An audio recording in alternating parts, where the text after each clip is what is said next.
Bismillah ar-Rahman ar-Rahim. Chères téléspectatrices, chers téléspectateurs, salam alaykum. Que la paix soit sur vous. La chronique coranique, Asbab al-Nuzul, les raisons de révélation du Coran, rapporte un récit selon lequel un homme, dont le nom qui lui est attribué est Tha'lub ibn Hatib, vint un jour voir le prophète sallallahu alayhi wa sallam pour lui demander une prière. Cet homme était d'une extrême pauvreté. Il demanda au prophète de faire une prière pour lui afin que Dieu lui accorde quelques bienfaits, qu'il se retrouve dans une situation plus aisée. Le prophète sallallahu alayhi wa sallam lui dit: prends garde, attention, la matière, le mail, l'argent, ce n'est pas quelque chose de facile. Elle risque de faire tourner la tête. Innaha ashar min harut wa marut. Le bas monde, la vie terrestre, est plus envoûtante que les mages, que la magie qui sont connus dans le Coran de Harut et Marut. C'est-à-dire qu'elle a un pouvoir d'emprise qui peut faire détourner les gens du chemin du salut. Il lui dit: comment prophète de Dieu, moi qui vous connais depuis combien d'années? On dit même qu'il fut scribe du prophète, c'est-à-dire qu'il rédigeait les versets du Coran. Il lui dit: attention, c'est pas facile d'être riche. Et il lui dit: non, prophète, j'aimerais être plus aisé, plus... Il lui dit: d'accord. Il fait pour lui une prière. Il lui dit: va à cet endroit, tu trouveras une vache, vends-la et on verra ce qui se passera. Cet homme fait ainsi. Il alla à cet endroit, il trouva une vache, il la vendit et quelque temps plus tard, cet argent, il réussit à l'investir et il devint l'un des plus riches notables de Médine. L'année passa, le prophète sallallahu alayhi wa sallam vint le temps de l'aumône, de la zakat. Il envoya la personne chargée de récolter les aumônes vers cette personne. Il arriva vers lui, il se mit à calculer le revenu de l'aumône. Il se retrouva avec une charge assez conséquente à payer. Sur les bovins, plus de 10 chameaux, plus de 30 vaches, ça a fait quelque chose d'assez conséquent. Et là, que dit cet homme au final? Ah non, je ne peux payer tout ça. Je ne peux m'acquitter de cette aumône. Ah, il lui dit, la personne: comment? C'est zakat, c'est un des piliers de l'islam. Comment tu dis? Ah, il lui dit: je ne peux pas. Il revint vers le prophète sallallahu alayhi wa sallam et il le trouva en train de réciter le verset qui venait de lui être révélé, avant même qu'on lui rapportât le récit de cet homme qui, comment face à la richesse matérielle, fit un revirement de 180 degrés. Il le trouva en train de réciter le verset: وَمِنْهُمْ مَنْ عَاهَدَ اللَّهَ لَئِنْ آتَانَا مِنْ فَضْلِهِ لَنَصَدَّقَنَّ وَلَنَكُونَنَّ مِنَ الصَّالِحِينَ. Il se trouve parmi eux certains qui ont juré à Dieu que s'ils se retrouvaient en état d'aisance matérielle, ils seraient au nombre de ceux qui s'acquitteraient des aumônes et feraient beaucoup de bien.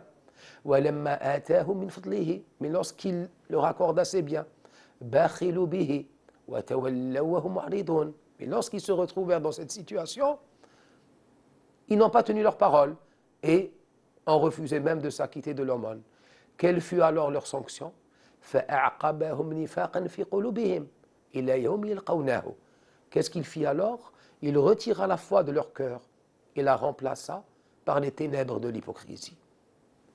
Les gens, au courant de ce verset, allèrent voir cet homme: tu ne sais pas ce qui s'est passé, il y a un verset qui a été révélé à ton sujet, tu fais partie des gens qui n'ont pas tenu leur parole. Il voulut se repentir, il a pris contact avec Abu Bakr, avec Omar, pour s'acquitter de l'aumône, mais c'était trop tard. Le prophète refusa de la prendre. On voit dans ce verset la cupidité où elle peut mener l'être, où elle peut mener le croyant. C'est pour ça que le prophète sallallahu alayhi wa sallam disait: ittaqu shah, faites attention à l'avarice. فإنها أهلكت من كان قبلكم. Elle a détruit, elle a conduit au péril ceux qui se trouvaient avant vous. دفعت بهم, elle les a poussés à s'entretuer et à transgresser tous les interdits. Al-Shuh, qui est une plaie et que nos savants classent parmi les maladies du cœur. Les maladies du cœur sont nombreuses, mais parmi les plus risquées pour le croyant, c'est celle de l'avarice. Car celui qui est avare prive l'autre de toute aide qu'il peut lui apporter. Mais avant tout, il se prive lui-même. وَمَنْ يَبْخَلْ فَإِنَّمَا يَبْخَلُ عَنْ نَفْسِهِ. Celui qui ne donne pas se prive lui-même. En contrepartie, Dieu nous dit Ya abdi, unfiq alayk. Plus tu donnes, plus je te donnerai. Et le prophète sallallahu alayhi wa sallam nous dit Ma da'amalu min sadaqa. Une sadaqa, une aumône, ne fait jamais perdre quelque chose, une fortune. Au contraire, elle l'a fait décupler. Dans les récits des ibadullah salihin, il est dit on pose la question au shaytan al-rajim. On lui posa Man ahabbu nasi ilayk. Qui tu aimes le plus? Et le shaytan dit celui que j'aime le plus, abidun bakhil. C'est un adorateur avare. Et qui tu détestes le plus?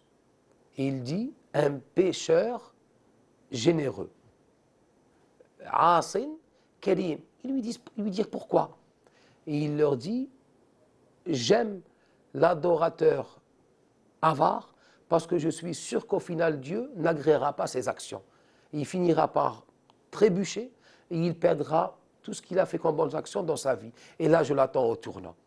Et pourquoi tu détestes le pécheur, mais en même temps qui est généreux? Car je suis sûr que Dieu ne l'abandonnera jamais, qu'au final, il le récupérera, il lui fera grâce de la tauba, de la rédemption, et tous ses péchés seront pardonnés. Telle est donc la pesée entre les deux, entre la générosité et l'avarice. Aux croyants de choisir l'avarice, c'est vrai que c'est une plaie, que c'est un des maux du cœur, mais c'est un combat. C'est un combat, c'est le grand djihad contre l'ego. C'est le djihad de faire don quand l'ego,